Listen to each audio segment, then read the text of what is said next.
ప్రేమ కథకు శుభం కార్డు పడింది. విజయ్ దేవరకొండ, రష్మిక ప్రేమ వ్యవహారం చాలా రోజులుగా సోషల్ మీడియాలో చక్కర్లు కొట్టిన విషయం తెలిసిందే. వీళ్లకు నిశ్చితార్థం కూడా జరిగినట్టుగా ప్రచారం అయినప్పటికీ దానిపై ఇద్దరు కూడా నోరు విప్పలేదు. కానీ పెళ్లి వార్తకు వచ్చే వరకల్లా అది ప్రచారంలో ఉన్న చివరిలో దాన్ని కన్ఫర్మ్ చేశారు.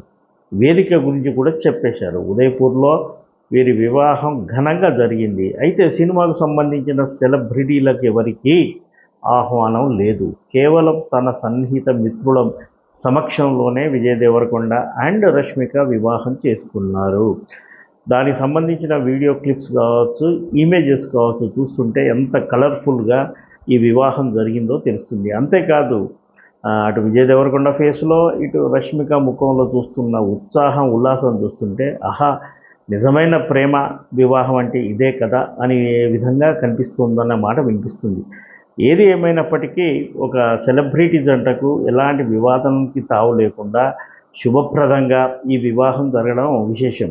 అటు సొంత రాష్ట్రమైన కర్ణాటకలో కానీ, ఇటు విజయ్ దేవరకొండ సొంత రాష్ట్రమైన తెలంగాణలో కూడా కాకుండా ఈ వివాహానికి రాజస్థాన్ వేదికగా ఎంచుకోవడం ఈ మధ్య డెస్టినేషన్స్ పెళ్ళిళ్ళు ఎక్కువ అవుతున్నాయి. అంటే కామన్ మ్యాన్ వచ్చి కొద్దిగా ఇబ్బంది కలిగించకుండా ఎంపిక చేసుకున్న అతిథుల సమక్షంలోనే వివాహం చేసుకునే ప్రక్రియ ఈ మధ్య చాలా ఎక్కువైంది.